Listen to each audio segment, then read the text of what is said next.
Praise the lord. ప్రార్థన. పరిశుద్ధ ప్రేమ కలిగిన తండ్రి, నీకు వందనములయ్యా. దేవా, గడిచిన కాలం అంతా నీ రెక్కల చోటును కాచి కాపాడవయ్యా.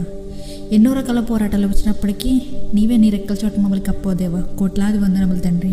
దేవా, ఇదిగో అయ్యా, ఈ సైక్లోన్ వల్ల, ఈ తుఫాన్ వల్ల 2 రాష్ట్రాలకి సంబంధించిన ప్రజలు ఎవరెవరైతే ఉన్నారో ప్రతి ఒక్కరు కష్టంలో దేవా, భయాందోళనలో ఉన్నారయ్యా. కొన్ని ప్రాంతాల నుంచి అయితే వారిని తరలించారు కూడా తండ్రి. దేవా, నీ చిత్తం అయితే ప్రభువా, నీవు ఓడలో ఉండి ఎలా అయితే ఆ తుఫాన్ని గద్దించినప్పుడు ఆ తుఫాను సైలెంట్ అయిపోయిందో అటు రీతిగా మా జీవితంలో ప్రభువా, ఈరోజు ఆ తుఫాను వల్ల మాకు ఎటువంటి హాని రాకుండా నీవే గద్దించమని అడుగుతున్నామయ్యా.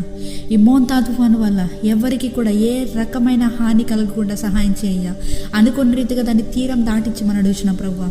తండ్రి, నీకే కోట్లాది వందనములయ్యా. ఆ గాలుల వల్ల కానీ, లేకపోతే ఆ వర్షం వల్ల కానీ, ఎవరి గృహాలకి కానీ, లేకపోతే వారి ప్రాణాలకి కానీ, ఆస్తి నష్టం ఏది కూడా జరగకుండా నీవే కంచె వేసి కాపాడండి అయ్యా. ఈ రాత్రి కాల సమయంలో మేము పండుకొని చూడగా ఎటువంటి రకమైన వేదన, శోధన, బాధ ఏది రాకుండా తండ్రి నీ ఆశీర్వాదపు రెక్కల్ని మా మీద ఉంచి కప్పమని నజరేయుడైన యేసుక్రీస్తు నామములో అడిగి వేడుకొని శ్రమ పరలోకపు తండ్రి, ఆమేన్.